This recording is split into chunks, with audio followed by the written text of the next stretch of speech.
Y'all know what's going on. It's time for another episode of Doing Time with Joe. I'm your host, Joe Baker, and welcome to the show, y'all.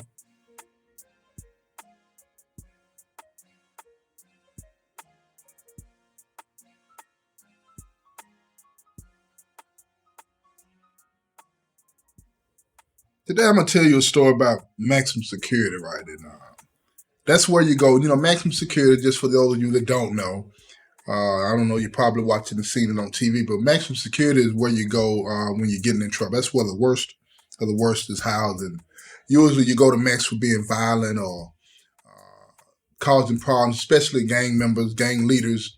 They put a lot of gang leaders on max to try to take them out of rotation so that they can stop things from happening. Putting hits on people, extortion, stuff like that. You got to go to max. You're supposed to go to max for serious things. Every now and then, people end up on max because the administration done ran up write-ups on them and stuff like that, and they take them out of the population and stuff like that. But before max is close, so that's where you should go if you're getting a lot of write-ups, but you haven't done anything violent. But at the end of the day, violent is usually reserved for the most violent people, right? Excuse me. Now, uh, I did about 3.5 years on max a long time ago, and max was rough then, but it's nothing.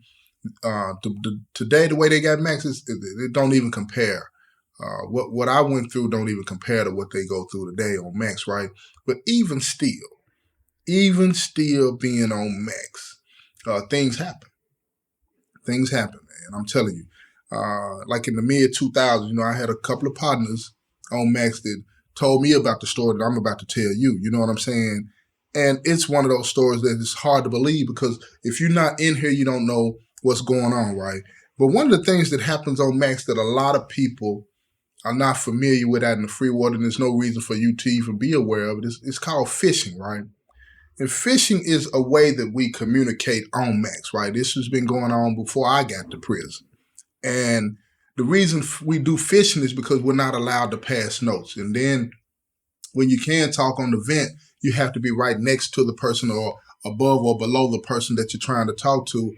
Other than that, you're yelling across the pod. And a lot of times the things that you want to talk about to the person that you're trying to communicate with are private things, right? You might be talking about trying to share some drugs or talking about why you're in the hole or talking about your case, but talking about something that's private and you don't want anybody to know anything about it, right? So that's why we fish. We try to write our notes. Now, let me explain to you what fishing is, right? Fishing is a way for you to get something from another cell, right, from behind your door. Now, I'm trying to explain this to you so you can get a visual, right? Just imagine that you're in a room, right? And the door to that room has a slight space beneath it at the very bottom of the door where something can fit through, right? Now, what we do, we take this string, and typically you're going to tie something on the end of that string that's heavy, right? Like a little black comb. You know what I'm saying? And the reason you want to tie a little black comb on is because it has teeth in the comb. And that way that can be attached to another string in another cell. And once that string is attached, right, then you pull that to you, right? You can't have both ends pulling. So try to follow what I'm saying in this story. You're going to learn about these guys, and there's three guys, right? And the guys' names are Keith, David, and Michael, okay? And as all of you know, I don't use real names, the actual names of the individuals that I'm using in my stories because I want to make sure that I protect their identities and whatnot, but they are going to know exactly what I'm talking about in this story, right? So here's what happened. You got Keith and Michael. They're friends, right? Now, some people, man, in the penitentiary are professional fishers. They can fish long distances, right? Like if you're in 101 cell and 109, right? That's probably about 20, 30 feet apart. And now to get a string from 101 to 109 cell, you're going to require some help from the people between you, like 102, 103, 104, all of those cells, right? You're going to need them to help you by grabbing your line, sliding their line, and then attaching the next line and so on and so on until you got one string attached, tied together of all of those cells. And then you get to the cell that you want to get to. Then that person will fish out and tie his line to that cell. And then the person in one-on-one cell, right, that wants the stuff, he'd slowly pull the stuff to him. You feel what I'm saying? No matter what it is, as long as it can fit under that door, that's how we do stuff, right? And it don't matter what it is. You know, I've seen people fish commissary, notes, drugs, everything, right? If it can fit under that door, it's going down. You feel what I'm saying? And in this story, this is a fascinating one because, you know, Michael was wanting to send something to Keith one day. And the only way he could get it to him was fishing, because they didn't, for whatever reason, when it came time to go to rec, they would never be able to get on the rec at the same time, you know what I'm saying, whenever after visits, right? Because when we have visits on Max, you know, they alternate them. So like in one-on-one sale, he might get his visits week 1 of the month. Then 105 would get his visits week 2. And then when 101 is outside, 105 would be at rec and vice versa. So they would never be able to exchange whatever goods they were trying to exchange. So 105, you know what I'm saying, he wanted to get, and that's Michael, he wanted to get Keith some weed. He had got some weed in on visit. And he wanted to send his partner some weed. But he couldn't get out to the rec yard, and he got tired of holding. He said, man, let's just fish it. You know what I'm saying? He had sent a note down there to him, said, look, I got a little weed in. Do you want some? I know you do. Blah, blah, blah, this and that. After chow tonight, meaning after 4 o'clock, we're going to fish. You know what I'm saying? So after they serve chow, the officer usually sat down and get caught up on the books or whatever before, you know, the night. So, because they usually relax at night and so on and so forth. So here we go. So Keith shoots his line out. He shoots his line out. And he shoots it out. And the guy in 103, he doesn't know what's going to be on the other end. But Keith said, man, help me on my line, 103. You know what I'm saying? Dude said, I got you. And the reason a lot of dudes participate in it because they usually get to share in whatever it is in the pack, or they just like doing stuff because there's nothing to do on Max. You're bored. And it is like a time passer when you're doing your fishing because it doesn't happen as easy as it sounds. Sometimes it might take you an hour to get that line connected the right way where it will hold, and then you can pass something, right? So anyway, Keith says, I need some help on my line, 103. 103, the dude named David, he's like, yeah, I got you. Send your line out. So he slides his line out, right? He's got a comb on the end of it. He slides it out. And you can hear it when it slides across the floor. So what they do is they jump up and you look and you see where the line is, right? Now keep in mind, the window of the cell is at the top of the cell. So you can't stand up and do this. So you got to stand up, look out the door, get a visual for where it's at, and then you got to get down on the floor where you are throwing the line in a blind way. You're blind to throwing it. You don't know where it's at when you get down there. You just got to remember in your mind and you got to throw it in that direction. Now, it's a little space under the door that if you look really hard, you got to get your face, I'm telling you, y'all, you got to get your face down on the floor so that you can see it. If you want to try to get some kind of understanding of what I'm talking about, then go to anywhere in your house where you have a door, right? And if that door has space under the bottom, get down on that floor and see if you can see anything on the other side of that door through that crack on the floor. That's how difficult this is. That is how difficult this is. So the guy in 103 said, David, he looks, he sees where it's at, he gets down on the floor and he throws his line. Now, when he throws his line, he's not sure, you know what I'm saying, if he can get to it, but he gets close to it. So now what he does, he stands up and he looks to see how close he got. And which way does he need to pull his line to try to make it connect, right? All he needs is for the comb on the end of his line is to grab a hold to that string. That's all he needed to do. That's all he needed to do. Now, once he does that, then he can pull the line a little further down. You feel what I'm saying? And once he pulls it as far down as he can, then he tells the guy in 105, because just so happened, I'm just letting you know the story, there was nobody in 102 and nobody in 104. So they had to do this by 2 cells at a time, 2 spaces. So He gets a hold of the line after about 30 minutes of trying. He's tossed and tossed and tossed several times trying to get this line to connect, and he could not do it. And when he finally did, he's pulling it, right? And he's not pulling it towards himself. He's sliding it across the floor. You feel what I'm saying? Just by pulling that line under that door, it moves a little bit, just a little bit.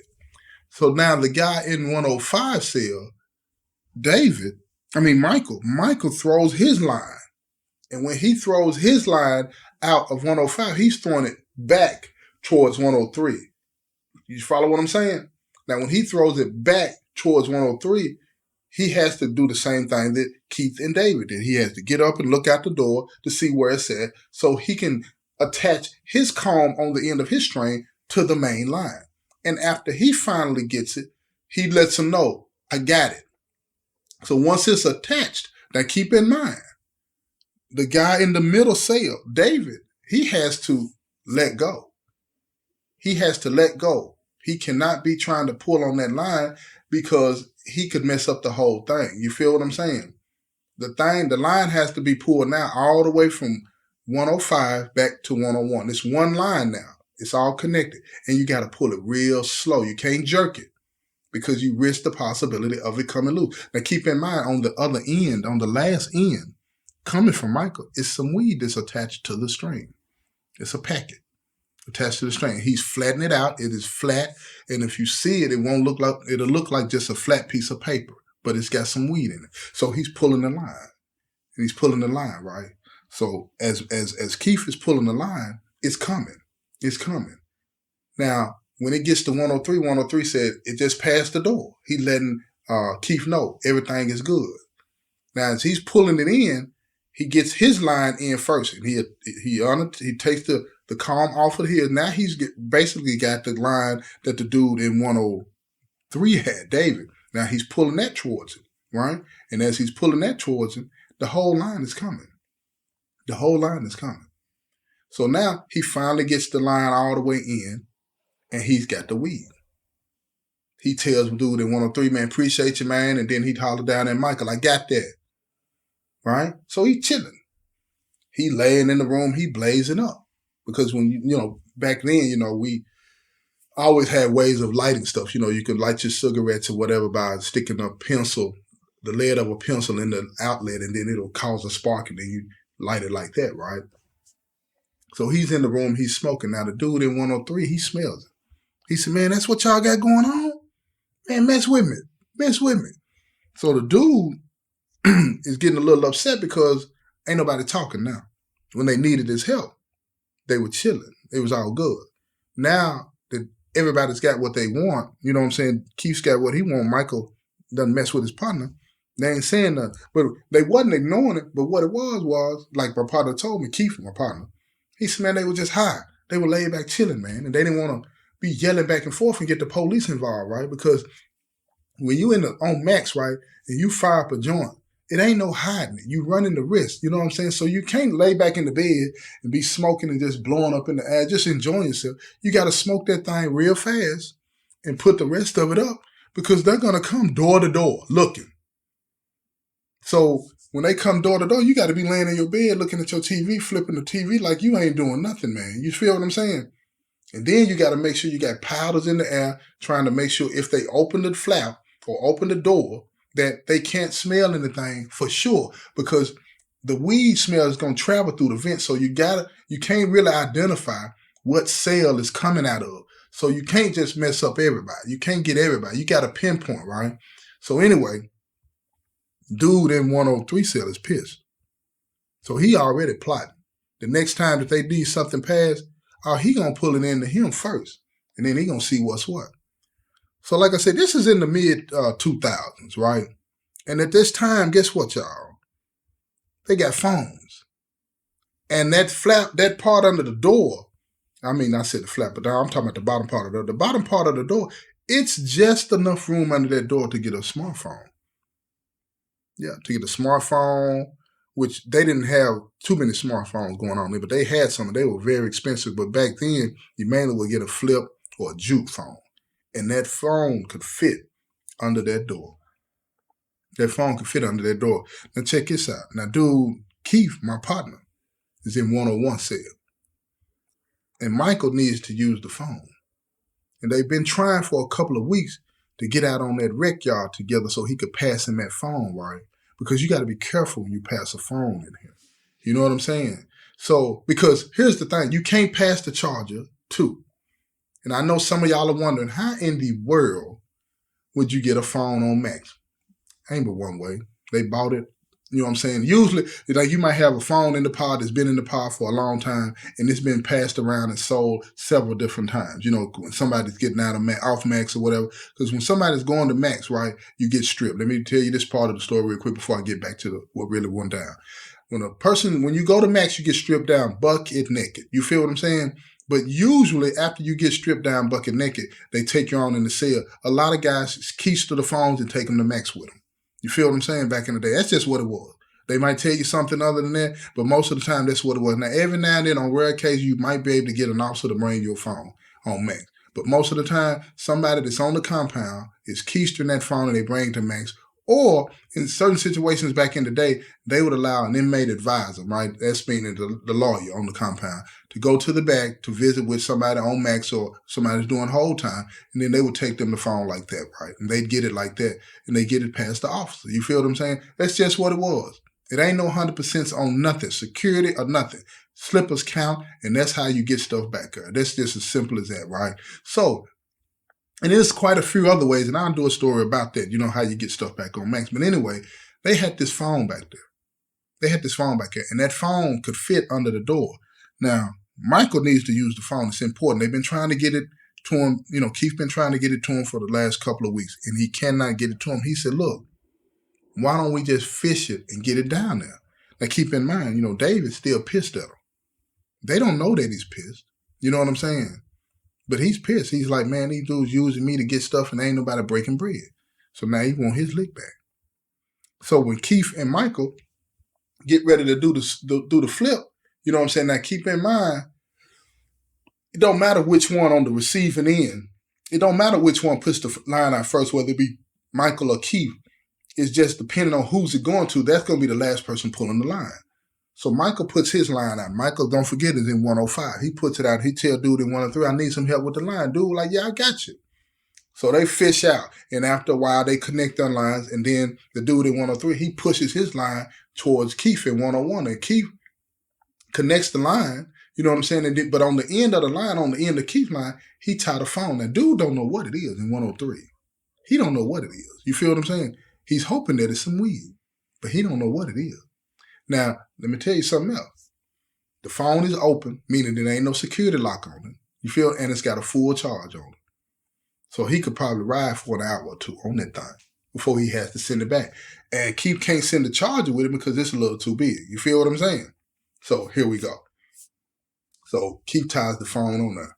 And he yells out, the line is secure. You know what I'm saying? So Michael starts pulling. Now, the dude in 103, he's standing up, he's looking down. He see the line moving.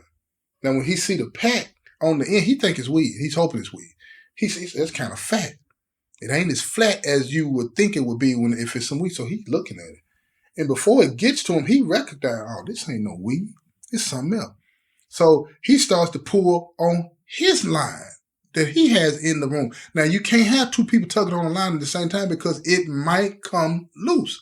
Now, Michael, on his end, he's starting to feel the resistance of the line. And he be like, 103, you're not pulling on the line. And dude in 103 saying, no, I'm not pulling on the line. So right when it gets in front of 103's cell, he pulls it in. He pulls it in. Right? Now, don't forget what I told you. It's a blind spot when you're pulling. You got to keep jumping up, looking out the window, see where it said, get back down, pull a little bit, get back up, look and see where it said, get back down, pull a little bit. You got to keep doing that to make sure it stays up on the wall. You don't want it all out there. Now, if it's all out there on the catwalk, meaning you got some space for a man, let me explain to you what a catwalk is. Just imagine that you're on the sidewalk on the streets, right? And the part that's closest to the building, you're uptown, okay? The part of the sidewalk that's closest to the building, that's the wall. That's the wall that's closest to the cell door, okay? Now, the part of that sidewalk that you're walking on uptown that's closest to the street, all of that from the wall to the street, that's what we call the catwalk. You feel what I'm saying? All of that extra space that you would walk on, that's the catwalk. So you don't want the pack that you're pulling to be out there in all of that. You want it as close to the wall of near the door that you can. You want it that close to you, right? So the dude in 103 said he pulls it. He snatches it in. Now the line snaps. Now 103, he got the phone. Now 105, he pulled, and when he pulled, he could tell the line snapped. He panicked. He get up. He said, 103, did you see the line snap? Guess what dude in 103 said? He said, no, I don't know. Let me look. But he got the pack. He opening the pack while he's faking the funk and looking out the door. Now keep in mind, these cells they got a cell between them, and they all on the same side. So they can't actually see each other. So he's standing up in the door talking as if he's really looking, but he ain't looking. And dude in 101, Keith, the dude in 105, Michael, they can't see him. So they don't know what he's got going on. But all he's saying is, he said, man, the line snapped. I don't know. Let me look. Now he's looking. He got the phone. Now he's faking the fear to be real. He said it must have snapped. He said, hold on a second, man. I'm going to reconnect. He get the phone. He put it up real quick. Now he get back down there. He reconnect the line. He going on with the move. Now he reconnect the line. And then the dude in 105, he throw his thing back out and he snatched onto the line. Everything connected. Now he's pulling it. But dude in 105, he noticing this is lighter than it was before. You don't feel that weight on the other end of it. He pulls the line all the way down, ain't nothing on there. So then he yells down and tells Keith, man, ain't nothing on the line. Keith know what's up. He said, man, he got us. Now, dude in 103, he started laughing. He said, yeah, I got y'all, bitches. Y'all didn't want to fuck with me. I got y'all. So dude in 101, that's my partner, Keith. He telling man, he said, man, there's blood on that, man. Dude in 103 said, man, you ain't gonna never see me. Now, dude in 105, Michael, now he joined in. He said, man, don't do that, man. Now, dude in 103, he got the phone. He started calling people. He laughing and joking. Look here, let me tell you something about people on Max. When you on Max, it's the dirty. You feel what I'm saying? A lot of people on Max that might know each other, you get cool or whatever because you have this common bond of being oppressed when you're on Max. But some people on Max are dirty, and they turn against the world. And they feel like if they're not sharing in what's going on, then ain't nobody, you know what I'm saying, gonna share in nothing. So when they slighted him that time about that weed, he held on to that. And now he's got the phone. And a phone is the most important commodity that you could have on Max. Probably in the penitentiary, if you still on that kind of stuff. Now they got to figure out a way to get that phone back. But the truth of the matter, like Keith told me, ain't no way to get it back. But they got dude. They got his name. They know who he is, and they gonna wait. And they gonna wait until the opportunity presents itself to get him back. But here's the thing. It's gonna take some time. Now they waiting. Now they done plotted. Now look here, the charge is gone. Ain't nothing he can do with the phone now after a couple of days. Ain't nothing he can do with the phone. So now the situation is he wants to sell it back to him. That's how stuff go in here. Somebody can take something from you, rob you, steal something from you, and usually people won't tell you, but they end up buying it back. So now he telling them, look, I'll sell it back to you. Keith ain't got no choice but to work with him. He said, for how much? He said, man, look here. Now, back in that time, you know what I'm saying, the Green Dot was coming on the scene and all this and that, right? So he said, man, look here. I need a green dot. Now, there's no way he can verify because the phone is not charged. There's no way he can verify that he's going to actually get some money and this, that, and the third. So what he's telling me, he said, man, you're going to have to send a green dot. He gave him an address to send a green dot. Now, Keith, he owned the sites for real. Dude don't know it. Now, he got that address. You feel me? Now, don't forget, there's still a state phone that they pass around to let everybody use once a week for 30 minutes, for 10 minutes, actually. 10 minutes. So he called his gal. He give his gal the address to dude at 103 give him and say, look, I need you to send $50 to this address, right? But I also need you to ride around and see who that is. I want to know who that is. So he figures out, you know what I'm saying, who it is through his gal. And his gal tell him, look, on the next call, his stuff is taking a week because he don't have contact through his cell phone. So he's got to wait every week to get on the phone for them 10 or 15 minutes to find out what's going on. So it's taking a long, long time to get the business taken care of. You got to be patient in here when you own Max, when you're trying to get your lick back. So they find out who it is. And this is dude's girl. She don't know what's going on in the penitentiary, but she gets this money. So they tell her, look, when you get that money, you better tell your dude that you got the money, and then so he'll know he needs to do what he needs to do. So she tells him, I got the money, so on and so forth. What are you into? He tell her ain't nothing. They just sold me some money, this and that. So now he's got this $50. He still don't want to give the money back. Still don't want to give the money back. That's all Keith needed to hear. So he tell his gal to get a couple of her girlfriends to go by the house. They go by the house that next weekend. They know when dude gonna get the phone because Keith had told him, look, he'll get the phone Saturday. You know what I'm saying? So make sure you're over at the house. We get the phones between such and such and such time. So they sitting over at the house with her. And they tell her, when he called, we getting on the phone. So Keith girl gets on the phone, tell him, look, if you don't get that back tonight, we're gonna fuck her up. Gonna fuck her up. Now, it done reach to the town now. It done reach the town. And don't nobody care about none of that. They done did everything they supposed to do. They gave this girl the money. The girl don't know what's going on, right? But she finna get fucked off and don't even know it. So dude talking tough, this is next. So look, she was like, this is Keith girl. Ain't nobody hearing that. Get that back tonight, right now. You know what I'm saying? When you hang up his phone or when you call next week, she ain't gonna answer this phone, man. She ain't gonna answer this phone. Now his girl telling him, look, whatever you done, go on and fix it. So he hollering down there at Keith and Michael, telling them they ain't shit for doing that. Supposed to keep it all in the penitentiary, this, and that. They don't want to hear that. Man, get that phone back. So guess what they do? They get to fishing. They get on the fishing line, connect everything. Keith gets the phone back. Immediately he charges it up and he calls his girl, tells his girl everything is fine. That's just one of those stories, man, that I became aware of. And because when I was on Max, they didn't have it. They didn't have texting when I was on Max. I just wanted to share that with you, give you some insight on one of the ways that we communicate with each other and some of the things that go on in the penitentiary. You know what I'm saying, that you may not be aware of. I know you ain't aware of. You might have heard about it, but this is what happens, you know what I'm saying, in the penitentiary, right? This has been another episode of Doing Time with Joe. I'm your host, Joe Baker, and I say peace, y'all.